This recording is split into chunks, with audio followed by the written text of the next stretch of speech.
오늘 함께 은혜를 나눌 말씀은 보좌에 앉으신 하나님과 어린 양에 관하여 말씀을 나누기를 원합니다. 말씀을 통해 은혜가 있기를 주님의 이름으로 축복합니다.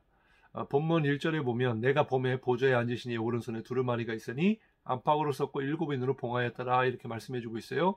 사도 요한이 밤모섬에 유배되어 있을 때 하나님이 그에게 환상을 보여주시는데 바로 전장에서 살펴본 것처럼 4장 1절에 하늘문이 열려 있는데 그 열린 문으로 하나님의 큰 음성이 있어서 사도 요한이 하늘로 이제 불러 올림을 받습니다. 그래서 가 보니까 바로 보좌가 있는데 바로 하나님의 이 보좌가 있었고 그 보좌에 앉으신 하나님의 모습을 보게 돼요. 그리고 그 보좌를 둘러싼 24보좌와 장로들을 보게 되어집니다. 성경에는 이 하늘문, 하늘의 문이 열렸다라는 표현이 여러 곳에서 나오는데요. 시편 78편 23절에 보면 그러나 그가 위에 궁창을 명령하시며 하늘문을 여셨다 그래요. 그러니까 하늘의 문을 열고 닫으시는 분이 주님이시다라는 거죠. 소아시아 7교회 가운데 빌라델비아 교회를 향하여 주님께서 말씀하시기를 내가 너의 앞에 열린 문을 두었다. 그리고 열면 닫을 자가 없고 닫으면 열 자가 없다. 바로 천국 문을 열고 닫는 그 분이 주님이시다라고 하는 말씀을 우리가 앞서 살펴보았습니다. 그러면 하늘문을 여시는 그 이유가 무엇일까요? 말라기 3장 10절에 보면 만군의 여호와가 이르노라 너희의 온전한 11조를 창고에 들여 나의 집에 양식이 있게 하고 그것으로 나를 시험하여 내가 하늘문을 열고 너희에게 복을 쌓을 곳이 없도록 붙지 아니하나 보라 그랬거든요. 하나님이 우리에게 복을 주시기 위하여 이렇게 하늘문을 여신다라는 것입니다. 또한 이 하늘의 문을 열고 복을 주신다라고 하는 뜻은 성경에 보면 누가복음에 구하라 그럼 주실 것이요 찾으라 찾을 것이요 문을 두드리라 그럼 열릴 것이다 그랬는데 거기서 좋은 것을 주시지 않겠느냐, 이 좋은 것은 바로 성령이시다 그래요. 마가의 다락방에 예수님이 부활 승천하시고 나서 10일 뒤에 오순절날에 성령이 임하실 때 하늘의 문이 열렸습니다. 그 열린 문 가운데 성령이 그 120명의 성도들에게 임한 것을 보게 돼요. 바로 하나님의 임재, 하나님의 성령의 기름 부으심이 바로 하늘 문을 열고 우리에게 임하시는 통로가 된다라는 것을 우리가 깨달을 수가 있습니다. 그래서 야곱이 베델에 있을 때에 창세기 28장 17절에 보면 잠을 자는 가운데 하나님의 임재를 경험하게 됩니다. 그리고 그 임재하심 속에 하나님의 축복의 말씀을 듣게 돼요. 첫 번째는 네가 누운 땅이 다 너의 것이다. 너에게 주리라. 땅에 대한 약속의 말씀을 주셨고요. 그리고 두 번째는 너의 자손이 번성케 될 것이다. 이렇게 말씀하고 세 번째는 이 모든 복이 이루어질 때까지 내가 너를 떠나지 아니하리라. 이렇게 말씀하셨습니다. 그래서 잠을 깨고 보니까 바로 그곳이 하나님의 집이요 천국이다라고 이 베델이라고 깨닫게 된 거죠. 바로 그런 것처럼 주님이 임재하시는 곳이 천국입니다. 하늘문을 열고 임하시는 그 주님의 임재가 저와 여러분의 삶 가운데 또 교회 가운데 있기를 주님의 이름으로 축복하고요. 또 하나님의 복이, 하나님의 성령의 역사가 기름 부으심이 오늘 우리 가운데 임하기를 주님의 이름으로 축복합니다. 또한 그 사도 요한이 보좌에 앉으신 이의 모습을 보게 되는데 계시록 4장 3절에 보면 앉으신 이의 모양은 벽옥과 홍보석 같고 또 무지개가 보좌를 둘렀는데 그 모양은 녹보석과 같다 그랬어요. 하나님은 영이시기 때문에 형상이 없습니다. 그래서 본 사람이 아무도 없다라고 요한복음 1장 18절에 사도 요한이 말을 했거든요. 또한 바울은 사람이 가까이 가지 못할 빛에 거하시고 아무 사람도 보지 못하였고 또 볼 수 없는 분이 주님이시다 이렇게 고백을 했고, 또 로마서 1장 20절에 보면 창세로부터 그의 보이지 아니하는 것들 곧 그의 영원한 능력과 신성이라 그랬어요. 아무도 본 자가 없습니다. 왜? 형상이 없는 영이시기 때문에 그렇죠. 그런데 이 사도 요한이 본 주님의 모습은요, 벽옥과 홍보석과 녹보석 같다 이렇게 이야기를 했어요. 이것이 무엇을 의미할까요?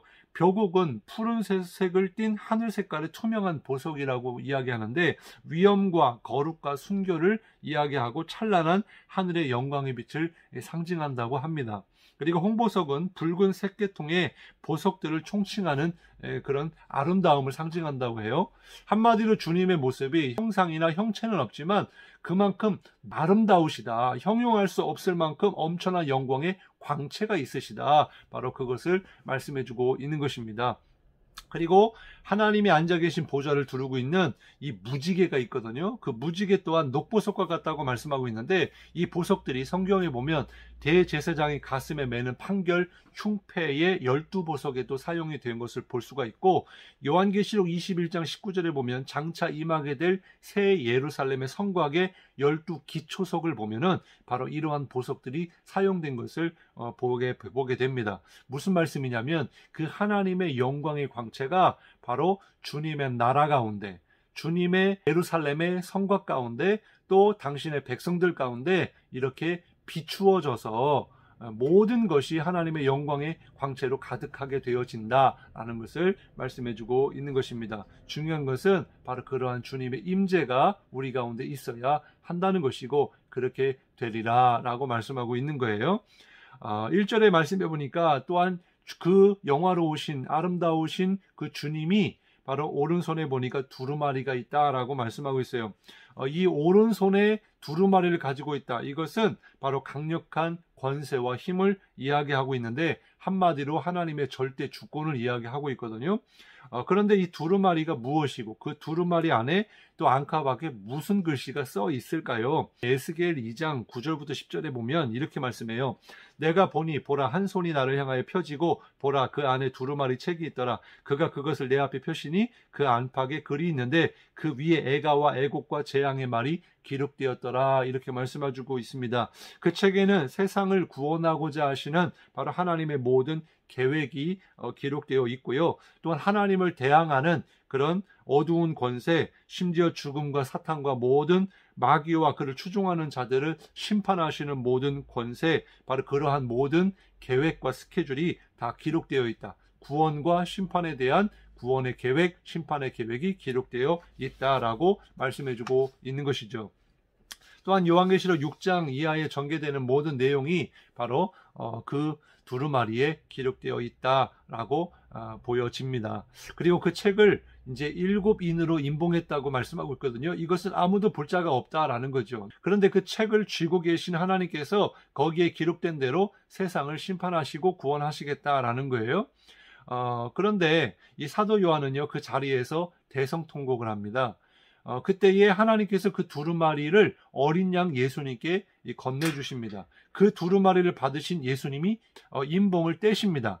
이것은 예수님만이 이 세상을 구원하실 주관자다라고 하는 것을 의미하고 있는 것이죠. 그런데 여기 보니까 어린 양이다 그랬어요. 이 어린 양이신 주님은 우리의 모든 죄를 담당하기 위해 도살장에 끌려가시는 그런 어린 양과 같은 그런 모습을 보여주고 있는데요. 왜 하필이면 어린 양의 모습으로 계실까요? 부활하신 영광의 주님의 모습으로 서 있지 않으시고 왜 어린 양의 모습으로 계시냐라는 거죠. 이 6절 하반절에 보면은 일찍 죽임을 당한 것 같더라 이런 표현이 있는데, 십자가에서 죽으신 예수님이구나 라는 것을 이제 깨닫게 되어지는 거죠. 예수님이 부활하신 다음에 영광의 몸을 입고 부활하셨을 때에도 제자들에게 이 못자국과 또 창자국을 그대로 보여주셨고, 심지어 도마에게는 만져보게도 하셨지 않습니까? 중요한 것은 이 구원과 심판이 예수님의 십자가 사건과 관련이 있다라는 것이죠. 찬송가를 보면 유명한 맹인 작사가인 크로스비가 쓴 찬송시가 있습니다. 바로 231장인데요. 주가 맡긴 모든 역사 힘을 다해 마치고 밝고 밝은 그 아침을 당할 때 요단강을 건너가서 그의 손을 붙잡고 기쁨으로 주의 얼굴 배우리. 나의 주를 내가 주의 곁에 서서 배우며 나의 주를 손에 못자국을 보아 알겠네. 이렇게 말씀해주고 있습니다. 아주 가슴이 찡한 가사죠.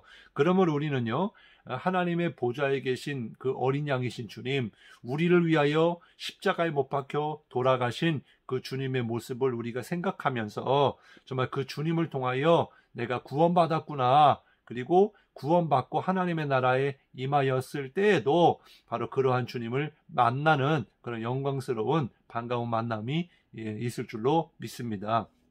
또한 9절 중간에 보면은 각 족속과 방언과 백성과 나라 가운데서 사람들을 피로 사서 하나님께 드리셨다 그래요. 바로 어린 양이신 그 주님, 그 주님의 십자가의 보혈의 피로 말미암아 우리를 속량하셨다. 우리의 죄값을 지불하시고 우리를 사셨다. 그리고 사신 우리를 주님께 내어드리셨다. 이렇게 말씀해주고 있습니다. 그러므로 10절에 보면 저희로 우리 하나님 앞에서 나라와 제사장을 삼아 주셨고요. 그리고 우리를 땅에서 왕노릇하게 하시는 영광스러운 존재로 우리를 변화시켜 주셨다라고 말씀하고 있는데 이를 믿으시기 바랍니다. 기도하겠습니다. 하나님 감사합니다. 하늘문을 여시고 오늘도 그 주님의 나라와 주님의 모습을 우리가 볼 수 있기를 원합니다. 하늘문을 통해 우리에게 부어주시는 성령의 역사, 하나님의 복이 있게 하시고 하나님의 임재하심 속에 우리 또한 주님의 영광이 가득 찬 그런 우리의 삶이 되게 하여 주옵소서. 또한 하나님을 온전히 찬송하되 예배하되 삶으로 주님을 예배하게 하시고 또한 주님의 나라에서도 영원토록 주님을 찬송하고 예배하는 그런 복이 있게 하여 주옵소서. 감사드리며 예수님 이름으로 간절히 기도드리옵나이다. 아멘.